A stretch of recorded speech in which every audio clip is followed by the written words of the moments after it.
శ్రీ గురుభ్యో నమ. గురు బ్రహ్మ గురు విష్ణు గురుదేవ మహేశ్వర గురు సాక్షాత్ పరబ్రహ్మ తస్మై శ్రీ గురవే నమః. సదాశివ సమారంభం వ్యాసశంకర మధ్యమం అస్మదాచార్య పర్యంతం వందే గురు పరంపరం అపార కరుణాసింధు జ్ఞానం శాంతరూపం శ్రీ చంద్రశేఖర గురు ప్రణమామూలం కృష్ణం వందే జగద్గురు నారాయణం నమస్కృత్యనారాయణ చే నరోత్తం దేవి సరస్వతి వ్యాసం తత్వజయ ముదీరయ శ్రీ గురుభ్యో నమః. మహాగణాధిపతి నమః. మల్లా వెంకటేశ్వరమూర్తి గారు వ్యాఖ్యానం చేసినటువంటి భయగోవిందంలోంచి ఇవాళ ఎపిసోడ్ 12 చెప్పుకోవాలి. 11 ఏం చెప్పుకున్నామంటే ఈ విషయంలో మునికి కనువిప్పు కలగడానికి మనకి కనువిప్పు కలగడానికి ఓ పండితుడు చెప్పిన ఓ పెట్ట కథ ఇది. అక్కడ దాకా చెప్పాం. ఇప్పుడు కంటిన్యూషన్ ఎపిసోడ్ 12. ఓ గురువు సంసారంలో మునిగి తేరే తన గృహస్థ శిష్యుడికి ఓ మందు ఇచ్చి చెప్పాడు, ఇది తింటే నీ శరీరం మరణించేట్లు బిగుసుకుపోతుంది. ఊపిరి ఆగిపోయినా జరిగేది అంతా నీకు తెలుస్తూనే ఉంటుంది. నువ్వు మరణించావని నీ కుటుంబ సభ్యులంతా ఏడుస్తున్నప్పుడు ఏం జరుగుతుందో చూడు. అతను ఆ మందు తిని బిగుసుకుపోయాక ఏడిచే అతని కుటుంబ సభ్యులతో ఆ గురువు చెప్పాడు, నేను మంత్రించిన నీళ్ళు మీలో ఎవరైనా ఒక్క తాగితే చాలు, వారు మరణించి ఇతను బతుకుతాడు. నువ్వు తాగుతావా అమ్మా? శిష్యుడు తల్లిని అడిగాడు. ఊహో, నాకు భర్త ఉన్నాడు, నేను పోతేవారు గతేం కాను. అతని తల్లి వెంటనే నిరాకరిస్తూ చెప్పేసింది, నాకు పిల్లలు ఉన్నారుగా, వారిని పెంచి పెద్ద చేయాల్సిన బాధ్యత నా మీద ఉందంటూ భార్య కూడా తప్పుకుంది. ఇలా ఎవరికి వారు తమను తాము అధికంగా ప్రేమించుకునేవారే కాబట్టి వారు తన కోసం తమ ప్రాణాలను త్యాగం చేయడానికి ఇష్టపడలేదని అర్థమై ఆ శిష్యుడికి కనువిప్పు కలిగింది. సంసారం ఎంత నిస్సారమో గుర్తించాడు. మాత అమృతానందమయ్యి ఈ విషయం ఇలా పోల్చి చెప్పింది. ఎండిపోయిన కొమ్మపోయిన పక్షి ఏ క్షణంలోనైనా ఎగిరిపోవడం సిద్ధంగా ఉంటుంది. గాలికి కొమ్మ ఎప్పుడైనా విరగచ్చని దానికి తెలుసును. అదేవిధంగా ఈ ప్రపంచంలో ఉంటూ కూడా ప్రపంచంలోని ఇతరులతో ప్రేమానురాగాలు, సంబంధ బాంధవ్యాలు, అలాగే వస్తువులు, ఆస్తులు మన జీవితానికి ఆధారం కావని, ఏ క్షణంలోనైనా వాటి నుండి వదిలి వెళ్ళిపోవాలని తెలుసుకుని అందుకు మానసికంగా తయారుగా ఉండాలి.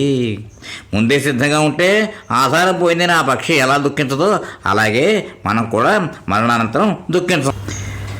మనిషి ప్రవర్తన ఎప్పుడు తన స్వార్థం చుట్టూ తిరుగుతూ ఉంటుంది తప్ప ఇతరుల బాగోగులు పట్టించుకోదు.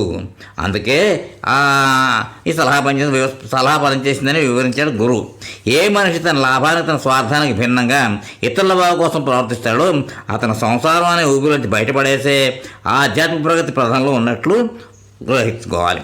భగవద్గీతలో శ్రీకృష్ణుడు 15వ అధ్యాయంలో పురుషోత్తమ ప్రాప్తిలో 3వ శ్లోకంలో సంసారం నుంచి బయటపడే విరుగుడిని నా రూపమస్య తథోవ లభ్యతే అనే శ్లోకంలో ఇలా సూచించాడు. ఈ సంసార బంధం ఎలాంటిదంటే వాసన సంస్కారాలు, మమకారం అంటే నాది నేను అనే దృఢమైన వేర్లు ఊడల్లాగా గలది. సంసారం అనే ఈ అశ్వత్థ వృక్షాన్ని వైరాగ్యం అనే శస్త్రంతో ఖండించాలి. నీ పుట్టుక కారణం ఏదో ఇప్పుడు నీకు అర్థమైంది కాబట్టి ఆ తత్వాన్ని గురించి బాగా ఆలోచించు. నిజాన్ని గ్రహించి ఈ పొరపాటు ఇంకా కొనసాగించకు.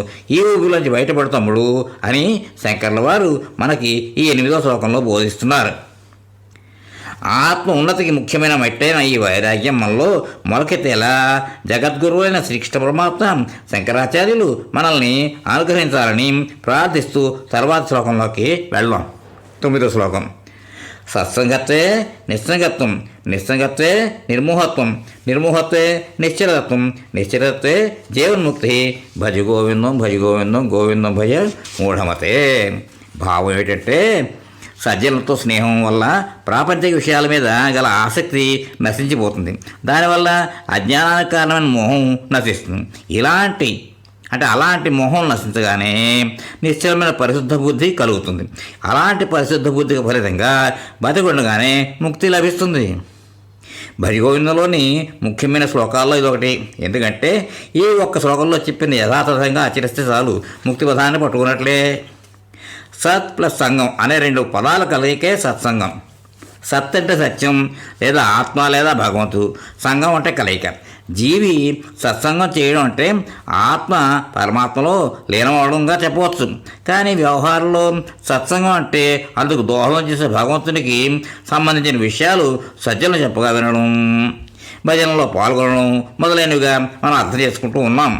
తనకు తానుగా ఎగరలేని ధూళిగాలి యొక్క సాంగత్యం చేత తనకు తానుగా ఎగరలేని ధూళి గాలి యొక్క సాంగత్యం చేత ఎలా పైకి ఎగురుతుందో అలాగే సత్పురుష సాంగత్యంతో సామాన్యుడు జ్ఞానం సంపాదించుకుని ఎదగగలగడం సత్సంగంగా చెప్పుకోవచ్చు. సద్గ స్వర్గ అన్నారు. భగవంతుని వైపు మనస్సును మళ్ళిన వారికి సత్పురుష సాంగత్యమే స్వర్గం అని అర్థం. మోక్ష ద్వారంలో ఉండే ప్రధాన ద్వారపాలకుడు మహాత్ములు సాంగత్యరూపం ఉంటాడని వాసిష్ఠ రామాయణం చెబుతోంది. ఒక పురాణ గ్రంథం చదివిన విన్న సంకీర్తన చేసిన ఆ పురాణ గ్రంథంలోని పాత్రలతో సత్సంగం చేసినట్లే. తల్లి లీలావతి గర్భంలో ఉన్న ప్రహ్లాదుడు నారద మహర్షి చెప్పే హితోక్తులు వినే హరిభక్తులయ్యాడు. క్షణమపి సజ్జన సంగతి రేఖ భవతి భవార్ణవ తరణే నౌక. భావం ఏమిటంటే సజ్జన సాంగత్యం క్షణకాలం లభించిన అవే సంస్కారాన్ని దాటించే నౌక అవుతుంది. శాస్త్ర చదవడం వల్ల ఎవరు ఆధ్యాత్మిక ఉన్నతులు కాలేరు. పెద్దల మాటలు విని వారు చెప్పిన మార్గంలో నడుచుకుంటేనే విజయాన్ని సాధించగలరు. సత్సంగం సద్గ్రంథ పఠనం సరిగ్గా ఎందుకు ఉపయోగిస్తుందని కూడా ఓ సందర్భంలో మాత అమృతానందమయ్య చెప్పింది. సత్సంగంలో గడిపి ప్రతిక్షణం అమృతతుల్యం. ఏ మాట మనసులో నాటుకుని అది మనల్ని ఎలా ప్రభావితుల్ని చేస్తుందో, ఏ పరివర్తన దారితీస్తుందో చెప్పలేం. బయట నుంచి పడే వ్యామోహాల నుంచి మనల్ని సత్సంగం కోటలాగా రక్షిస్తుంది కూడాను. ఓ గొడ్డలతో వేప చెట్టు నరికితే ఆ గొడ్డలకి వేపవాసన అంటుకుంటుంది. గంధం చెట్టు నరికితే గంధం వాసన అంటుకుంటుంది. కాగితంలో మల్లెపూలు ఉంచితే దానికి మల్లెల వాసన అంటుకుంటుంది. ఎండు చేపలు ఉంచితే ఆ వాసన కాగితానికి అంటుకుంటుంది. జడ పదార్థమైన చెట్టు కాగితాలే ఇలా పరాయిదైన జడ వస్తువులు వాసనలు గ్రహిస్తున్నాయంటే ఇక చైతన్యంతో కూడిన మనిషి దగ్గర ఏం చెప్పాలి? సాంగత్య దోషం వల్ల మనిషి తన స్వభావాన్ని అంటే స్వస్వభావాన్ని మార్చుకుంటాడు. ఏదైనా ఓ దృశ్యం మనకు కంటబడితే దాని మీద మనకి కోరిక కలుగుతుంది. టీవీలో వ్యాపార ప్రకటనలు చూసి చూడని వారికి మార్కెట్లో కొత్త ఫ్రిడ్జ్ క్రికెట్ మీద మోజు కలగదు కదా. భగవత్సత్వాన్ని మోక్ష మార్గాలన్నింటినీ అక్కడికి చేసుకుని ఆశ్రయం చూడండి. సరస్వతి నదిలో ఓ ఆశ్రమం నిర్మించుకున్నాడు. ఓసారి ఓ పిచ్చుకల జండం ఆయన గమనించసాగాడు. అప్పుడే గుడి నుంచి బయటకు వచ్చిన పిచ్చుక పిల్లని దానికి ఆహారం సమకూర్చి పెట్టే దాని తల్లిదండ్రుల శ్రమని ఆసక్తిగా చూశాడు. అంతే. ఆ సాంగత్య మహిమతో తన ఆసక్తి పుట్టి తనకే ఒక కొడుకు ఉంటే బాగుండు అనుకున్న కోరిక జనించింది. ఫలితంగా ఆడ నుంచి శుకుడు జన్మించాడు. అందుకనే అలాంటి వాటికి దూరంగా ఉండని ఆధ్యాత్మికవేత్తలు హెచ్చరిస్తూ ఉంటారు. ఓసారి విష్ణుమూర్తి బలిచక్రవర్తితో సజ్జనతో కలిసి నరకానికి వెళ్తావా లేక దుర్జనులతో కలిసి స్వర్గానికి వెళ్తావా అని అడిగితే తను సజ్జలతో కలిసి నరకానికి వెళ్తానని బదులు చెప్పి పెట్టాడు. ఎందుకని అడిగితే సజ్జనులు నరకాన్ని కూడా స్వర్గంగా మారుస్తారు, దుర్జనులు స్వర్గాన్ని కూడా నరకంగా మారుస్తారు అని జవాబు చెప్పేట. కడివడి పాలు కేవలం చుక్క మజ్జిగతో తన స్వరూపాన్ని కోల్పోయేట్లు మనం ఎవరి సాంగత్యం ఉంటే వారి లక్షణాలనే పొందుతాము. త్యజ దుర్జన సంసర్గం భజ స్వాదు సమాగమం కురు పుణ్య మహోరాత్రం స్మర నిత్యతాం. భావం ఏంటంటే దుర్జనుల సహవాసాన్ని వదలండి, సాధువుల సాంగత్యాన్ని పొందండి, అహోరాత్రంలో పుణ్యకార్యాలు చేయండి, ప్రాపంచిక సుఖాలు బంధాలు మీ అనిత్యం అన్న సంగతి ప్రతిక్షణం గుర్తుంచుకోండి. దుస్సాంగత్యం వల్ల దుష్టభావాలు కలుగుతాయి కాబట్టి దుర్జనులకు దూరంగా ఉండు అనే సూక్తిని పెద్దలు చెప్పారు. జైళ్లలో కలిసి ఉండే నేరస్తులు ఒకరు చేసే నేరాలు మరొకరు చేయడం అభ్యసించి బయటకు వచ్చాక కొత్త తరహా నేరాలు చేయడం పరిపాటి. మనిషి ప్రాపంచిక సుఖాలు కోరే మాంసం ముద్ద ఆనందాన్ని ఇచ్చేదంతా నాకు కావాలని కోరుకుంటాడు. అది అతనికి లభ్యం కాదని తెలిసినా ఆ కోరిక అలాగే వెళ్ళిపోతుంది. అదనమాట. భక్తిపరులైన సజ్జలను దర్శించి వారు చెప్పే హితోపవాక్యాలు వింటూ వారితో తరచు నిత్యం సంభాషిస్తుంటే ప్రాపంచిక విషయాల మీద గల ఆసక్తి తగ్గిపోతూ ఉంటుంది. నిజంగా ఉంటుంది. దానికోసం ఏమన్నా దైవానుగ్రహం వల్లనే ఏర్పడుతుందని కూడా శంకర భగవతులు వివేక చూడములు చెప్పారు. అంటే 3 రకాలైన ఇది ఉన్నాయని చెప్పేసి.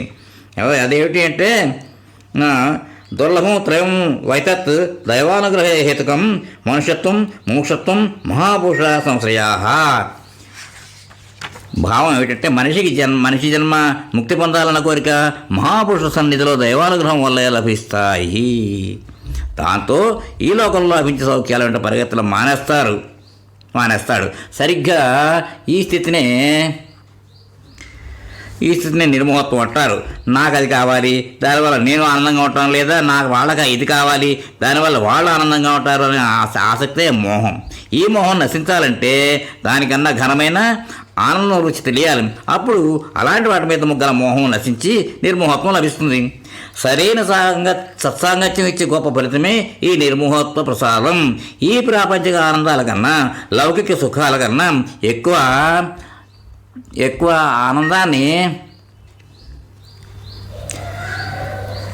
ఇచ్చేదేదో దాన్ని స్పష్టంగా గాఢంగా లోతుగా తెలియజేసేదే నిజమైన సత్సాంగత్యం. సత్సాంగత్యం మనిషితో కావచ్చు, లేదా ఉత్తమ విలువలు గల ఆధ్యాత్మిక గ్రంథాలతో కావచ్చు, లేదా ఓ భజన మండలితో కావచ్చు. పామరుడికి కూడా అర్థమయ్యేలా వివరించే భగవద్గీత మీద ఉపన్యాసం ఇచ్చే వ్యక్తితో కావచ్చు. ఇదంతా సత్సాంగత్యం కిందకి వస్తుంది. మనిషి చెప్పే శ్రవణాన్ని వినడం సత్సంగం, పుస్తకాలు చదివి నేర్చుకోవడం స్వాధ్యాయం. సరైన పుస్తకం కూడా శక్తివంతమైన ఆధ్యాత్మిక పరికరమే. ఇక్కడితో ఎపిసోడ్కి విరామం ఇద్దాం, తర్వాత కంటిన్యూ చేద్దాం. స్వస్తి.